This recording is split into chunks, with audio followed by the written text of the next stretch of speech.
नमस्कार श्रोते हो.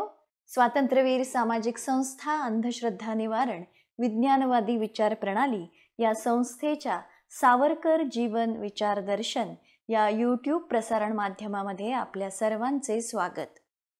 श्रोते हो, 24 ऑक्टोबर 1909 या दिवशी लंडनमध्ये सावरकरांनी आपल्या सहकाऱ्यांसह विजयादशमी उत्सव साजरा करण्यासाठी एका समारंभाचे आयोजन केले होते. त्या सुमारास बॅरिस्टर मोहनदास गांधी हे दक्षिण आफ्रिकेतून लंडनला आलेले होते. गांधीजींना या सभेचे अध्यक्ष म्हणून निमंत्रित करण्यात आले. यावेळी सावरकर, त्यांचे सहकारी आणि गांधीजी यांची चर्चा झाली. गांधीजी आणि सावरकर यांची भाषणं झाली. आजच्या भागात आपण याबद्दल अधिक ऐकूया.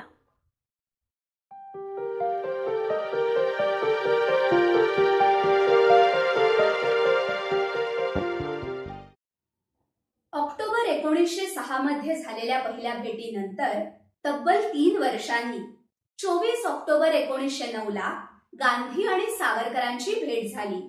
विजयादशमीचा उत्सव साजरा करण्यासाठी भारतीयांनी एका समारंभाचे आयोजन केले होते. ब्रिटिशांची पाळत टाळण्यासाठी इंग्रजांनाही निमंत्रित केले. धिंगरा प्रकरणापासून लंडनमधील हिंदी विद्यार्थी व हिंदी नागरिक यांच्या उघड सभा किंवा चळवळी दडपल्या गेल्या. इंडिया हाऊस सारखे उघड केंद्रही बंद झाले. अभिनव भारताच्या गुप्त संस्थेला या बाहेरील उघड चळवळींचा व्याप फारच उपयुक्त वाटे. यास्तव सामान्य हिंदी वर्गाला पुन्हा धीर चढावा व त्यांचा उत्साह टिकून राहावा हे सावरकरांना आवश्यक वाटू लागले. स्वरूपतः निरुपद्रवी पण अर्थतः उत्साहदायक असणारा विजयादशमीचा दिवस जवळ येत आहे असे पाहून सावरकरांनी तो मोठ्या थाटाने साजरा करण्याचे ठरवले व आपल्या सहकार्यांसह ते या प्रसंगाच्या तयारीला लागले. या प्रसंगी क्वीन्स रोड हॉल मध्ये मेजवानी, व्याख्याने वगैरे कार्यक्रम साजरा झाला.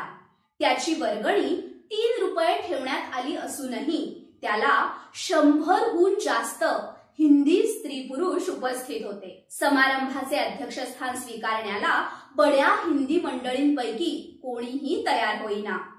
बॅरिस्टर मोहनदास करमचंद गांधी हे त्या सुमारास दक्षिण आफ्रिकेतून इंग्लंडला आलेले होते. त्यांना या बाबतीत विचारून पहावे असे सुचवण्यात आल्यावर काही मंडळींनी त्यांची भेट घेतली. या भेटीत कोणत्याही वादग्रस्त राजकीय मुद्द्यांना स्पर्श करायचा नाही आणि त्यांच्या भाषणात ते रामायणाच्या थोरवीबद्दलच बोलतील या अटीवर त्यांनी मान्यता दिली.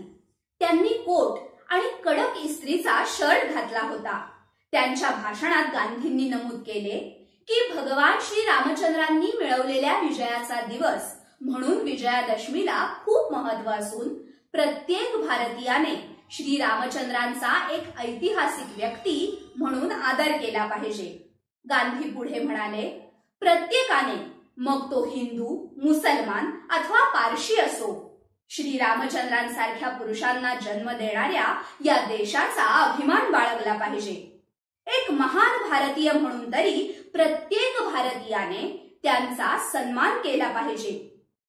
हिंदूंसाठी ते परमेश्वर आहेत.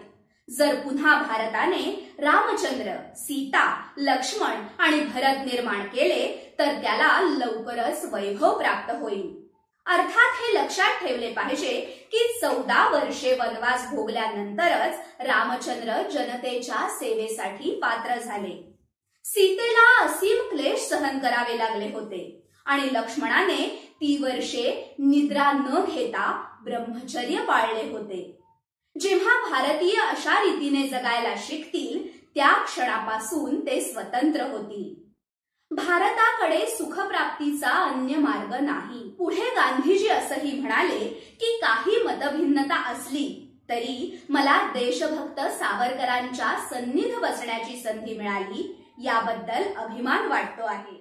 त्यांच्या स्वार्थ त्यागाची व देशभक्तीची मधुर फळे आपल्या देशाला चिरकाल लाभोत. नंतर सावरकरांचे भाषण झाले.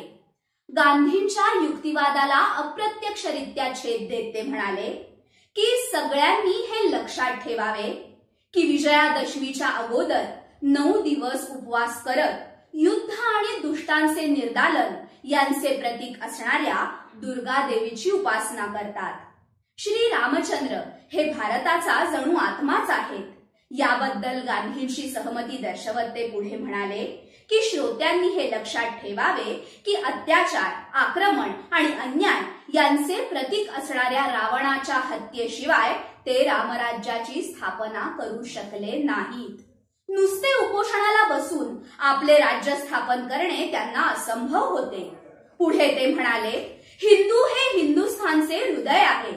तथापि इंद्रधनुष्यात जसे खरे सौंदर्य अनेक रंगांच्या छटा मिसळल्याने न बिघडता उलट खुलून येते, तसेच मुसलमान, पारशी, यहुदी इत्यादी संस्कृतीतील उत्तम अंश घेऊन हिंदुस्थानही काळाच्या आकाशात अधिकच खुलेल. सावरकरांच्या रोमांचकारी भाषणाने त्यांनी प्रेक्षकांची वाहवा मिळवली.